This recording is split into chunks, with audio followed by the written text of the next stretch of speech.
രാത്രി 10 മണിക്ക് ശേഷം തീവണ്ടിയിൽ ഉച്ചത്തിൽ സംസാരവും പാട്ടും വേണ്ടെന്ന് റെയിൽവേ അധികൃതർ. രാത്രി യാത്രയ്ക്ക് പുതിയ നിർദ്ദേശങ്ങളുമായി റെയിൽവേ. ഈ രാത്രി യാത്രകൾ കൂടുതൽ സുഖപ്രദവും സുരക്ഷിതവുമാക്കുന്നതിൻ്റെ ഭാഗമായി ഇന്ത്യൻ റെയിൽവേ പുതിയ മാർഗനിർദ്ദേശങ്ങൾ പുറത്തിറക്കി. ഇതനുസരിച്ച് രാത്രി 10-ന് ശേഷം ട്രെയിനിനുള്ളിൽ ഉച്ചത്തിൽ സംസാരിക്കുന്നതിനും ഉയർന്ന ശബ്ദത്തിൽ പാട്ട് കേൾക്കുന്നതിനും കർശന വിലക്ക് ഉണ്ടാകും. സഹയാത്രികരെ ശല്യപ്പെടുത്തുന്ന രീതിയിൽ ഉച്ചത്തിൽ റീൽസ് കണ്ടാലോ ഫോണിൽ സംസാരിച്ചാലോ പിടി വീഴും എന്ന കാര്യം ഉറപ്പാണ്.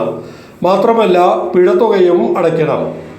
ഓരോ യാത്രക്കാരനും രാത്രി ഉറങ്ങാനും വിശ്രമിക്കാനും പൂർണ്ണ അവസരവും അവകാശവും ലഭിക്കുന്നുണ്ടെന്ന് ഉറപ്പാക്കുന്നതാണ് പുതിയ മാർഗരേഖ ലക്ഷ്യമിടുന്നത്. പരാതികൾ വ്യാപകമായ സാഹചര്യത്തിലാണ് വ്യവസ്ഥകൾ കർശനമാക്കാൻ റെയിൽവേ മന്ത്രാലയം സുരക്ഷാ ഉദ്യോഗസ്ഥർക്ക് നിർദ്ദേശം നൽകിയിട്ടുള്ളത്.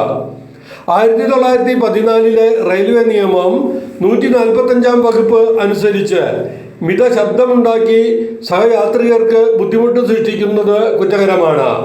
ഈ നിയമം ലംഘിക്കുന്നവർക്ക് ആദ്യം മുന്നറിയിപ്പ് നൽകുകയാണ് പതിവ്. അവഗണിച്ചാൽ 500 രൂപ മുതൽ 1000 രൂപ വരെ രാത്രി 10-ന് ശേഷം ഹെഡ്സെറ്റ് ഫോണുകൾ ഉപയോഗിക്കാതെ മൊബൈൽ ഫോണുകളിൽ ഉച്ചത്തിൽ സംസാരിക്കാനോ പാട്ട് കേൾക്കാനോ ഇനി മുതൽ പാടില്ല.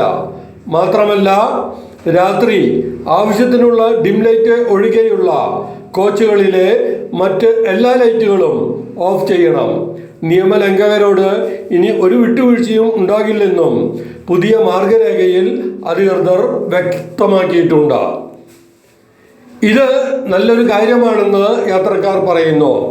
പലരും തൊട്ടടുത്തിരുന്ന് വളരെ ഉച്ചത്തിൽ പാട്ട് കേൾക്കുകയും സിനിമ കാണുകയും ഉറക്കെ സംസാരിക്കുകയും ചെയ്യുന്നത് സ്ഥിരം പതിവാണ്. ഇതുമൂലം സഹയാത്രികർക്ക് ഏറെ ബുദ്ധിമുട്ട് ഉളവാക്കുന്നുണ്ട്. പലരും ഫോണിൽ സംസാരിക്കുന്നത് വളരെ ഗൗരവത്തോടെയും ദേഷ്യത്തോടു കൂടിയും സംസാരിക്കാറുണ്ട്. മറുതലക്കിലുള്ളവരോടുള്ള ദേഷ്യം പൂർണ്ണമായും പരിസരത്തുള്ളവരും കേൾക്കുന്നത് ദുസ്സഹമാണെന്ന് പറയുന്നു.